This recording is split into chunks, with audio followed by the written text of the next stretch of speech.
19 minutes to 8, Dotty Macleod breakfast on BBC Radio Cambridgeshire. Now, the MP for South Cambridgeshire has travelled to the Greek island of Lesbos to find out how the migrant crisis is affecting the Greek island. Heidi went with the charity Save the Children and only returned late last night. It's situated around 10 miles off the coast of Turkey, and the island is often the first destination of migrants as they enter Europe, many of them risking their lives as they cross from the mainland by boat. Heidi Allen joins me now. Morning, Heidi. Good morning, Dotty. So why did you go to Lesbos? Because I think it had become, we were all very aware of the terrible situation over there, and the little image of the little boy on the beach woke us all up to just the scale of the migration and the desperation of people. And Save the Children have been calling consistently for unaccompanied children to be brought over.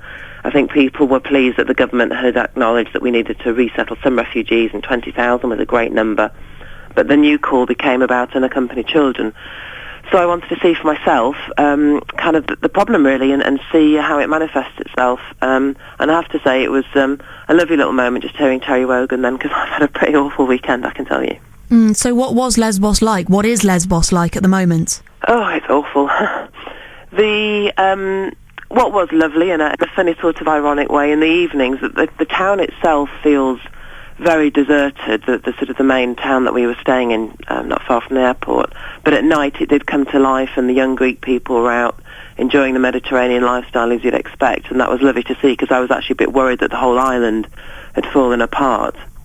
But when you we visited two of the refugee camps, or sort of there are processing centres. It's a horrible description, but that's what they are.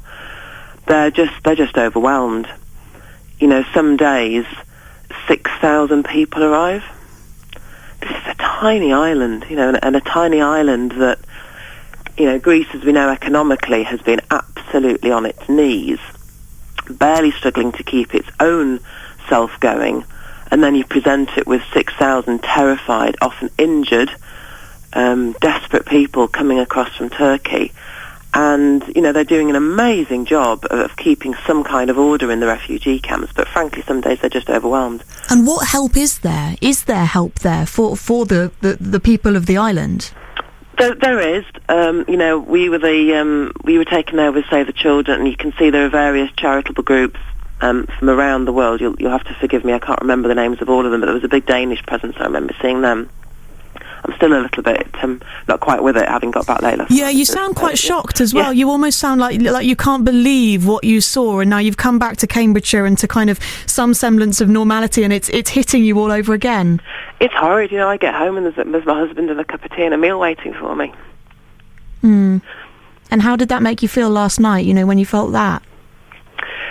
People have to see it. I've taken quite a few photographs. Sorry, this is rubbish. I'm doing a really bad interview this morning. And how has it changed, Heidi? How has it changed how you feel about the politics of the migrant crisis and what action you might take? Well, I feel, first and foremost, I do feel incredibly proud of the British people and the British government, because, hands down, without a question, you talk to people out there, the volunteers, you talk, we had a translator with us, you talk to some of the people on these journeys, and they're so grateful, and the work that we're doing is amazing. Everybody says, without fail, you've got to focus aid predominantly on the regions in conflict in question, back in Syria, the refugee camps there, dealing with ISIS, Daesh, etc., absolutely. So that is totally and utterly the right thing to do. But in terms of Greece, they need help. The Greek people are so generous. I often think, people that have the least are often the most generous, because they know what it feels like to have little. Do you feel that your government needs to do more? Not just our government. I think our government, even literally a couple of days before we went out, the government announced that they were going to spend, or send rather more money to help with the processing. Again, I hate that word, but that's what it is, the processing of children who are identified as being on their own, to try and do everything they can to identify, do they have family already in Europe somewhere that they can be reunited with? Are they children? Where have they come from? So that you can go through that process of working out, frankly, who's left over, who are the truly abandoned ones. The government has, literally, just before we went, announced that more money was going towards that. And that's absolutely brilliant, and I could see that so clearly. You know, I'm an ops girl, my background in business, I work for Royal Mail and companies like that, so I can see processes and, you know, and how you get things moving. But it needs more, and it needs more countries to come along physically, not just sending cash down an ethereal sort of international development line. It needs bodies on the ground. I could see a military presence there, to be honest.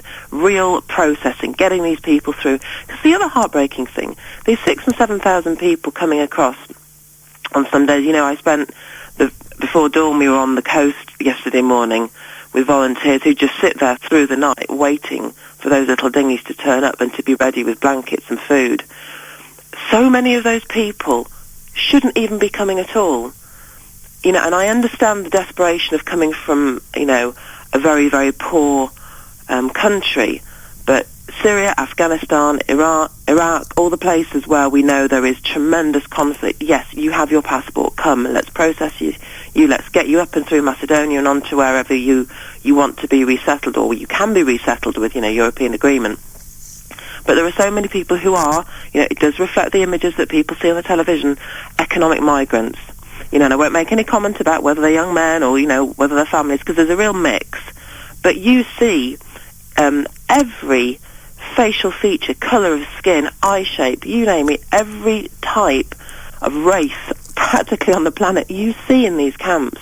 They are not all fleeing war-torn countries. But what do you do about it then? Is it tighter border controls? Well, what they're talking about there, the volunteers, the charities on the ground there, are that, you know, Lesbos isn't the only island that people are coming into. It seems to be a very popular location because I think it's one of the shortest distances from the Turkish coastline. And they're talking about some of the bigger camps on Lesbos and Samos, I think was one of the other islands, or 2 or 3 main islands, is turning them into what they call a hotspot, which is, you know, literally now you arrive at Lesbos and, you know, you can be queuing on the streets for 12 weeks before you even get into one of these centres, these camps, these processing centres, where all you're essentially doing is getting a bit of paper stamped. It's not a legal document. It doesn't mean, yes, you're welcome, you're here, you're safe. It's just a legal document that recognises who you are, where you're from, and sort of where you want to go to. Yeah, it kind of gets you in the system. Heidi, we're going to have to leave it there, but thank you so much for your time this morning. I do really appreciate you coming on because I know you were back late last night and it sounds like it has been quite an exhausting weekend, really. That's Heidi Allen, who is the Conservative MP for South Cambridgeshire and has spent the weekend on the Greek island of Lesbos, which is at the centre of the migrant crisis.